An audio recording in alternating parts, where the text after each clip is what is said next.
안녕하세요 여러분. Welcome back po sa aking channel. Rules of pronunciation naman po ang ating i-discuss in this video. Okay? Yan. So, in Korean language, there is a rules of pronunciation in different types of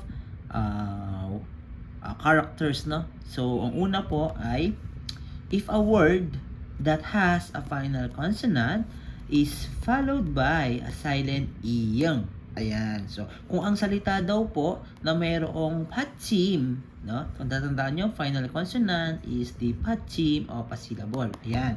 Ay sinundan ng silent iyong. So, silent. Ibig sabihin, si iyong ay nasa unahan, wala sa ilalim. Ayan. So, kapag po nasundan ang isang word na may final consonant, sinundan siya ng hit.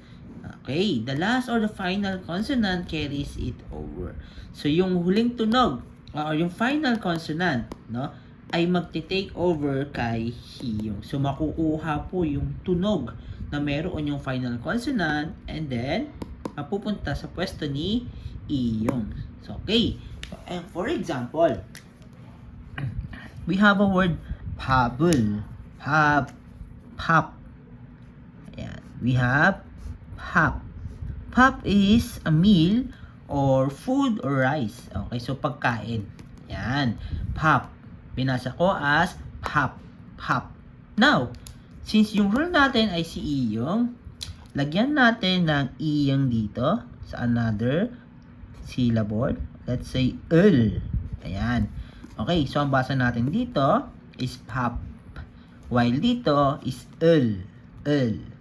Okay, iyang and real. Okay, yan. So, kapag binasa natin siya na magkasama, since one word na siya, sa ating example na to, yan. Ang basa po dyan is pabul.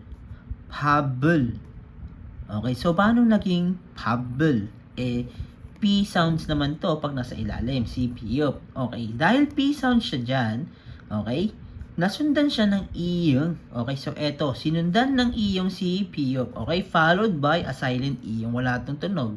Si piyop po, okay, yung tunog niya ay kinuha ni iyong. So, nag-carry over yung sounds, no?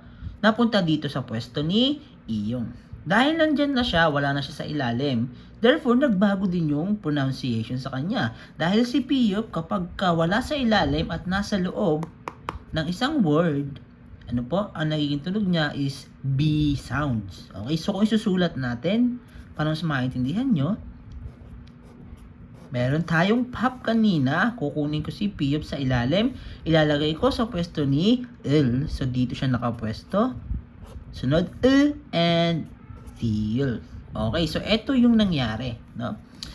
Although hindi po magbabago yung spelling, ganito po siya isusulat, but the pronunciation will change. Ganito na babasahin. Pabul. Ayan. So, ganito na ang pagbasa. Yan yung unang rule natin sa pronunciation. Ayan. So, ganito siya babasahin. This is how to read this word. Okay, another example, we have, kung natandaan nyo, meron tayong tinakil na dual consonant. Okay, let's try to give an example for dual consonant. Okay, we have cup. Ayan, cup. This time, we have a dual consonant. Dual consonant rather, biyop and shiyot. Kung natatandaan nyo, ano ba yung binabasa natin kapag meron tayong dual consonant na ganito? Ang binabasa lang natin ay si piyop. Okay, so P sound siya dito. Ano po kasi nasa ilalim. Okay, so siya yung ating binasa. Kaya binasa ko to as cup. Kiyok and then P, cup.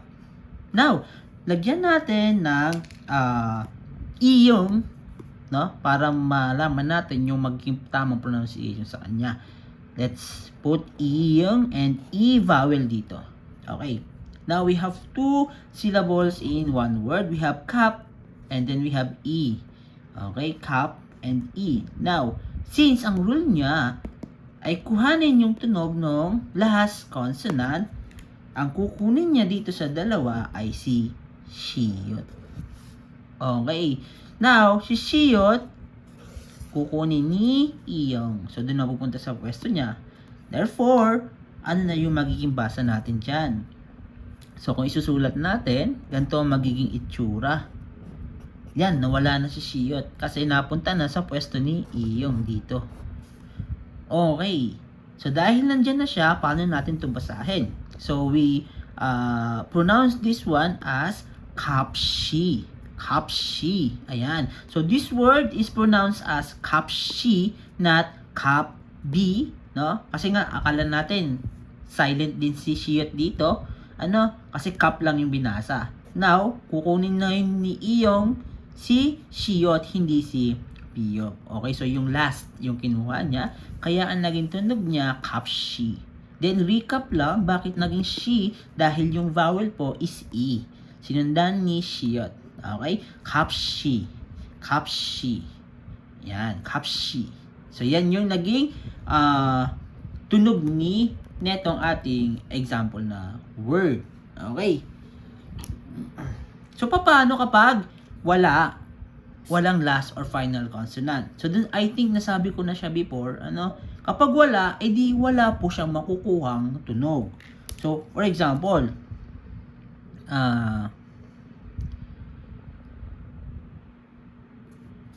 we have a word like this.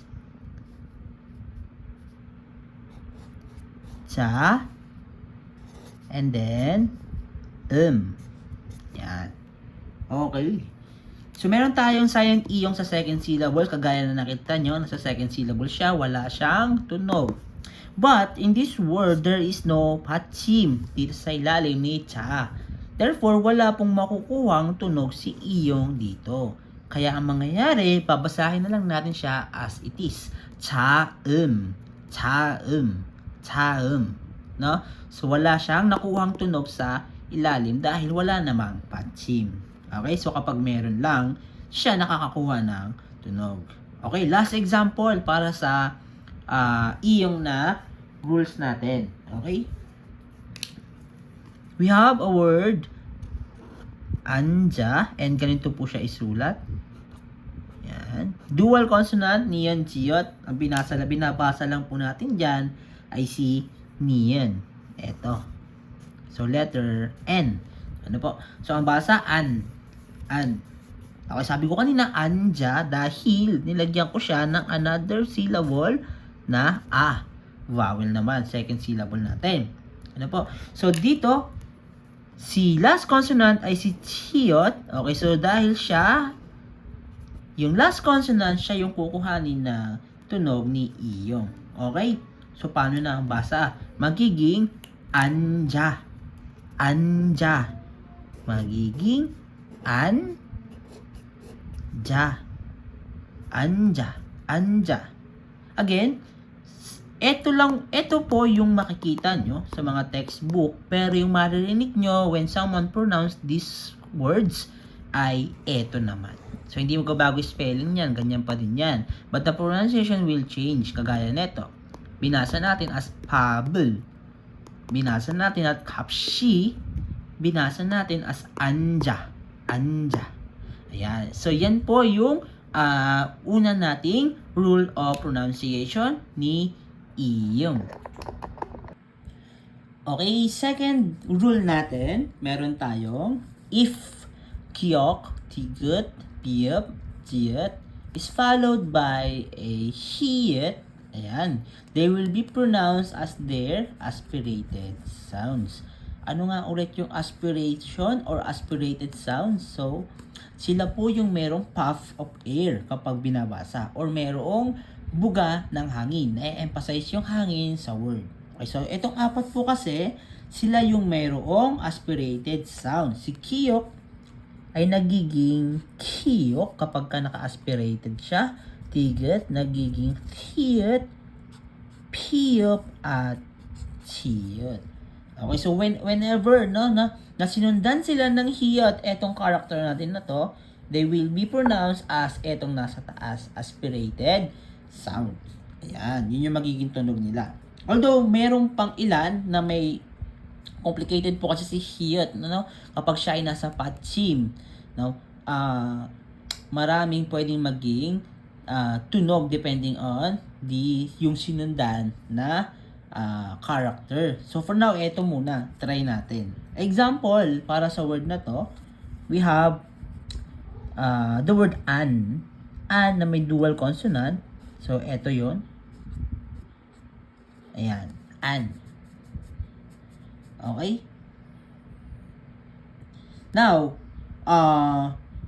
sundan natin siya ng word na ku. Ayan. So, one word na siya. An and ku. Tanda pa, ni yun lang ang binabasa natin sa dual consonant na to. Kaya binabasa ko lang siya as an. Then, we have ku. Ku. Okay. So, di ba si Kiyok pag nasa loob ng word, binabasa natin as G. So, an, gu. Okay. An, gu.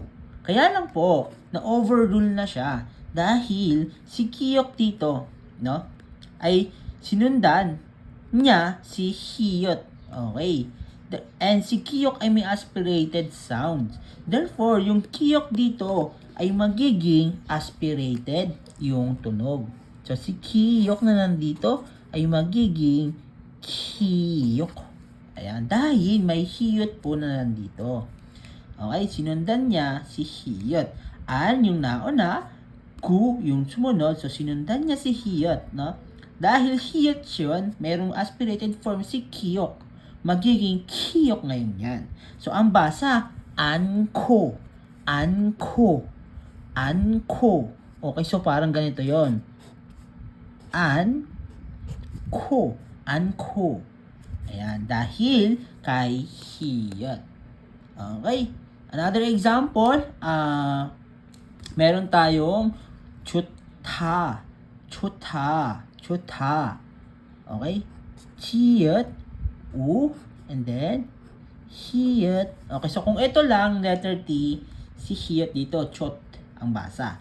Pero dahil lalagyan natin ng another syllable to make it two syllable in one word, ayan, magbabago na ngayon ang tunog na pagbasa sa kanya o yung pronunciation sa kanya.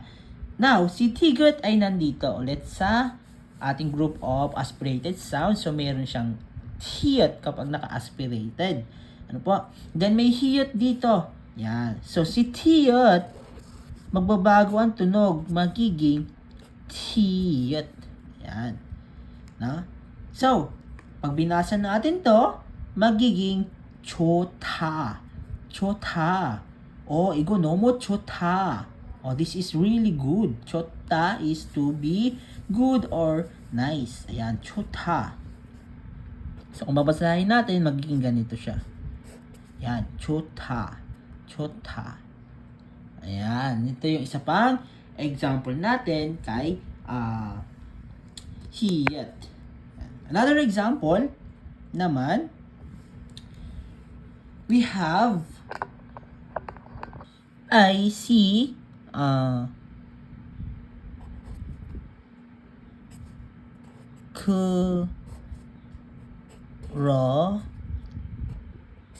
chi. Ayan. Okay, so sa word naman na to, meron na tayong 3 syllable. Yan, 3 syllables na siya. Ano po? Una ay si k, sunod ay si rot, and then si g. Okay. Doon sa ating nakunang napag-aralan, kapag binabasa natin si Chiyot as J, kapag ka nasa loob na siya ng word, no? So, nasa loob siya, so G yung basa natin dito, no? Kaya lang, isa si Chiyot sa mayroong aspirated sounds, no? Na Chiyot nandito. And, meron tayong hiyot na nasa ilalim. Okay? Ayan, nasa patchim. Okay, so nasa patchim po yung mga hiyat natin. So, gagawin niya ngayon si chiyat na chiyat or yung aspirated sound na may tunog. Kaya binasa ko to kanina bago ko isulat as krochi. Krochi. Krochi. Kuchi. Krochi. Ayan, yun ang naging basa sa kanya. So, si chiyat dito, okay, ay naging chiyat. Yan. no? So kung babasahin natin, kurachi. Okay, so ito yung pronunciation sa word na ito. Hindi magiging kuroji. Mali na yun. Ano po? Dahil merong rule na in-overrule yung ating unang rule na pinag-aralan. At ito nga ang nangyari. Okay. Now, meron pa pong ibang pagbasa kay hiyot kapag nasa patchim siya. So, nakadepende sa sinundan niya. Another example, kapag nasundan po si hiyot ng niyen. Okay, whenever hiyot, okay, ay nasundan ng niyen. Okay, nagbabago po. Si hiyot ay magiging niyen. Okay, si hiyot na nandito, whenever it follows a niyan, okay, magiging niyon din siya. So, magiging niyan plus niyon yung magiging pagbasa. Okay, kapag po ang dalawang character ay parehas, no, na nagsunod, nagiging prolong po yung basa sa kanya. Kagaya ni mannayo. Ayan, o yung to meet na verb natin. Okay? Example natin, okay? Gamitin natin si chutha na nandito. Chutha. Okay? Baguhin lang natin yung word na sumunod sa kanya. Okay?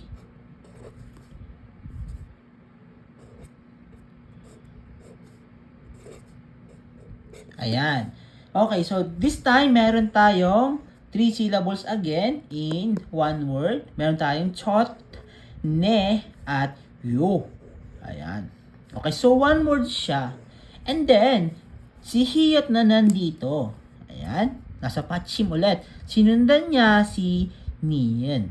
Okay? Or si niyon, sinundan si hiyot, no? So, una kong sinulat, si chot, nandito, sunod si niyon. Okay, so sinundan ni niyon si hiyot. Okay. Ayan. Dahil niyon po yan, kagaya ng sinabi ko dito sa ating naging rule, kapag ka si hiyot sinundan si niyon, si hiyot po magiging niyon. So, etong hiyot dito, magbabago ang tunog, magiging niyon.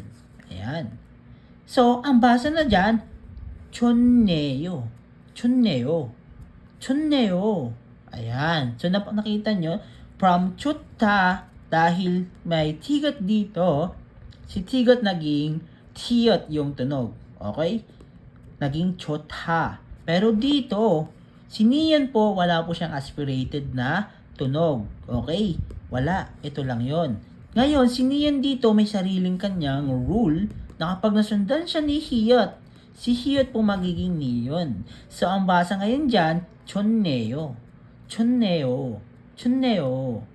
Okay, yun ang naging basa sa kanya. So, kapag po may niyon ang sinundan ni hiyot, si hiyot magiging niyon. Okay? Ang isa pa ay kapag naman po si hiyot, no, ay nasundan ng shiyot. Ayan, another example. Ito kapag sulat ko ulit dito. Kapag si hiyot po, okay, ay nasundan ni, sabi ko kanina, ni shiyot. Ayan. Si shiyot po ay magiging sangshiyot. Magiging sangshiyot po yung tunog niyan. Ano po? So, let's just say na si hiyot kapag nasa ilalim ay T-sound. Tama? Kung chot lamang yan. T-sound. No? Chot. And then, ano ba yung pwedeng maging T-sound pag nasa ilalim? Pwede po si shiyot. Kapag nasa ilalim, si shiyot, letter T rin yung tunog niyan. So, let's just say na si hiyot dito ay naging tunog shiyot. At dahil nasundan siya ng another shiyot, nagdoble ngayon sila.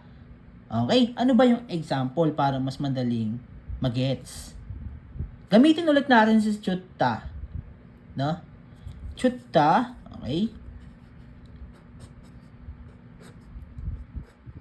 Chutta. Chut. Okay, so T sound yung basa ko kasi chot lang nakalagay.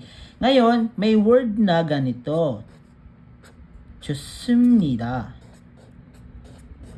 Ayan, 좋습니다. Okay. So, binasa ko siya as 좋습니다. Okay? 좋습니다. 좋습니다. Si Hiyot na nandito, sinundan niya si Shiyot. Yan, base dito. Si Hiyot plus Shiyot. Okay?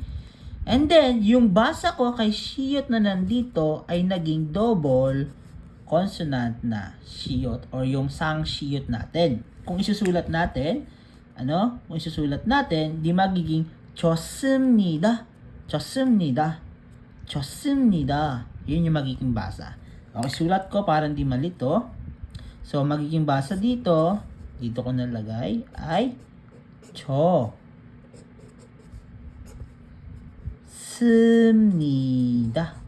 좋습니다. 좋습니다. Ayan yung naging basa natin.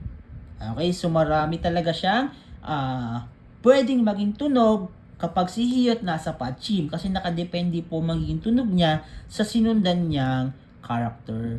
Okay, so ito yung una. Kapag ito yung sinundan, magiging aspirated. Kapag naman po niyen ang sinundan, si Hiyot magiging niyen. Pero kapag si Hiyot sinundan, si Shiyot. Si Shiyot po magiging sang Shiyot. Okay. Ayan. Meron pa ang isa.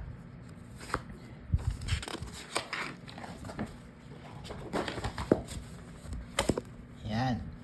Dito na natin lagay. May isa pa po na, yung isa po, example natin, meron tayong word na 좋아하다. 좋아하다. And ito po yung pagsulat sa kanya.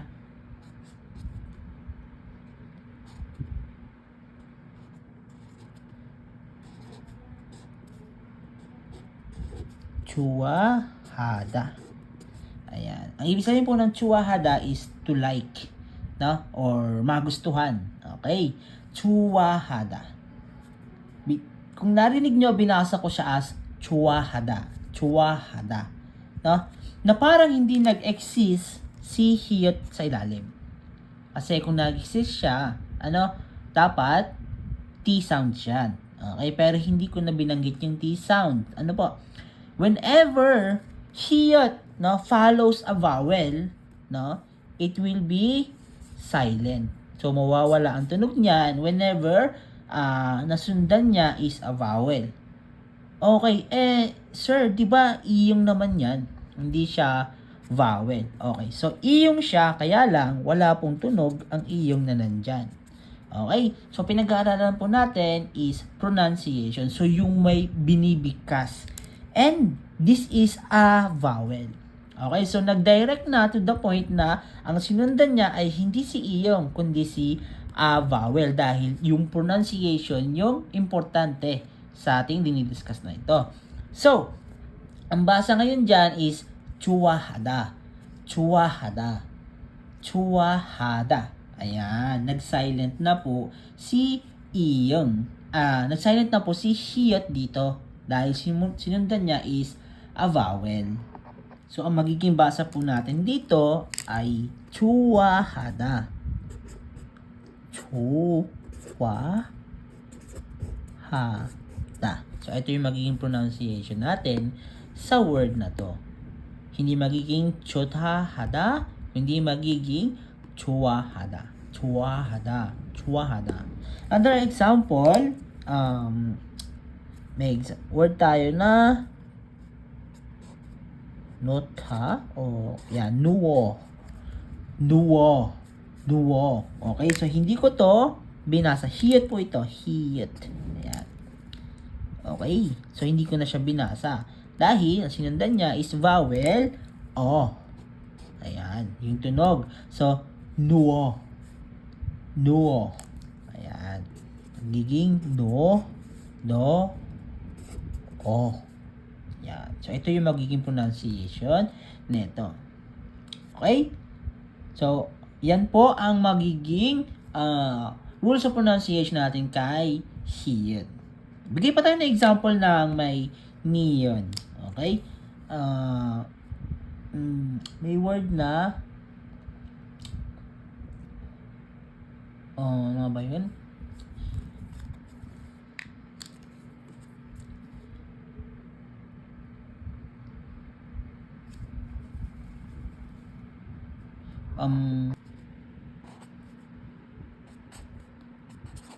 Nonen. Yan. Nonen. Yan. Ang basa natin, dahil dun sa rule na ginawa natin, hiyot and diyon, okay, naging magkasunod sila. Si hiyot ay magiging niyon sa case na to. So, pag binasa natin, nonen. Nonen. Tonun. Yung magiging pronunciation sa kanya. And dun sa isa pang word, isa pang rule sa pronunciation niya kay Iroke. Iroke.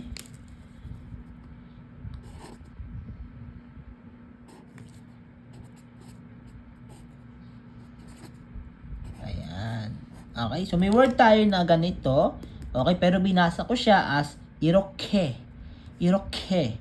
Okay? Si Kiyok ay may aspirated form na Kiyok. Okay?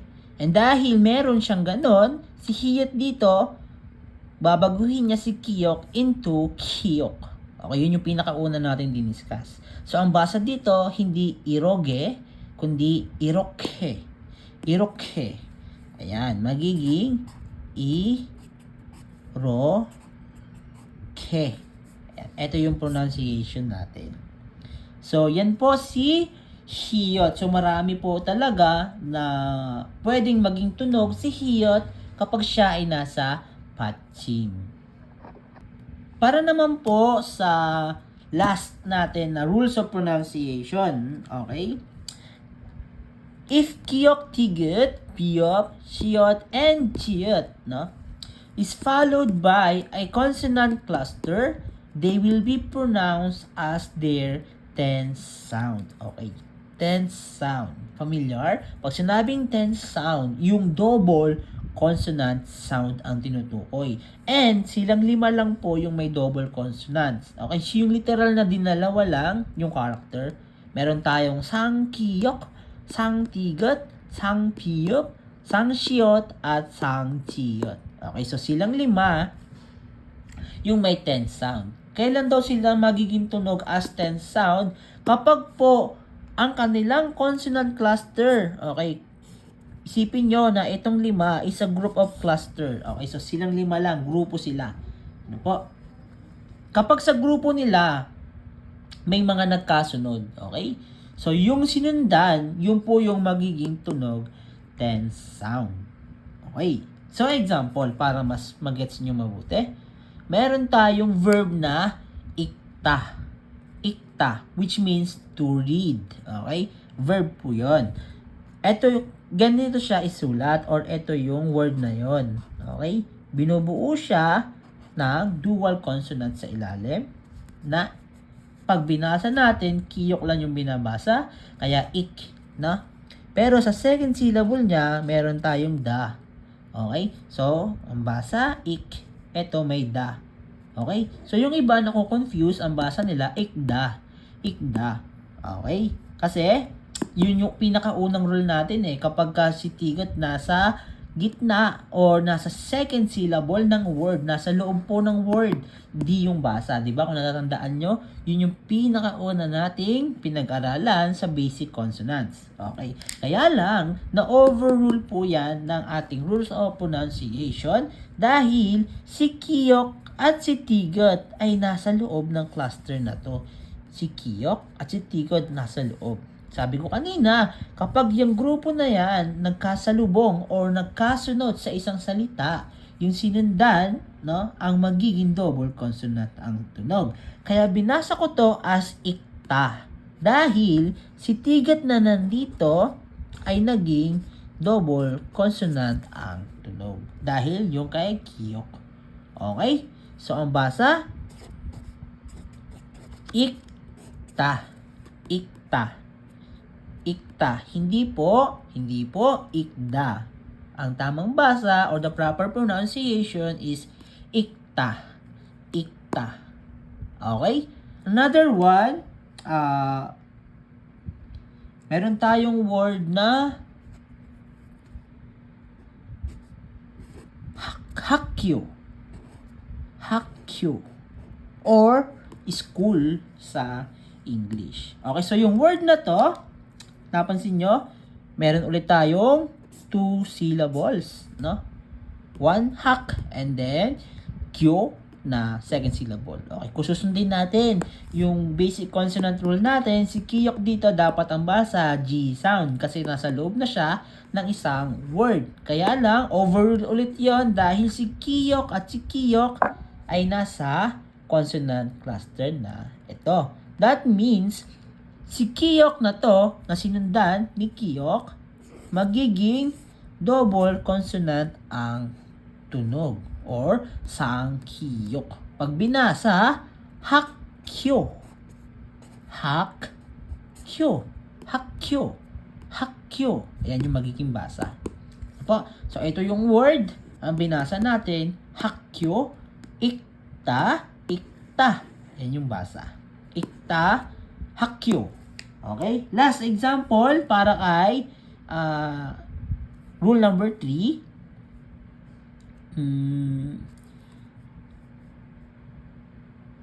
Meron tayong word na ganito. Ayan. No? First syllable may patchim, second syllable may patchim, then iyong. Okay, ano nga ang tunog ng iyong pag nasa patchim? Ang tunog po niyan ay NG sound. Okay, so NG sound siya pag nasa patchim. Next, si kiyok ay, so pareho pala siya nitong example number 1 na kiyok tsaka tigot na no, nasa cluster na yan. So, ibig sabihin, si tigot dito magiging double consonant ang tunog. Ito, magiging double consonant. So, pag binasa, dapat hindi shikdang, magiging shiktang. Shiktang. Okay, so ito yung proper pronunciation sa word na to. Okay? Now, we have ikta, hakyo, at shiktang as the examples for this rule number 3. Okay? So, ayan. Ito na lang po muna para sa video natin na ito about rules of pronunciation. Alam ko po na nakakalito pero by practice, I know na maiintindihan niyo din po yung ating naging discussion for today's video. So, 여러분, maraming pong salamat. 감사합니다.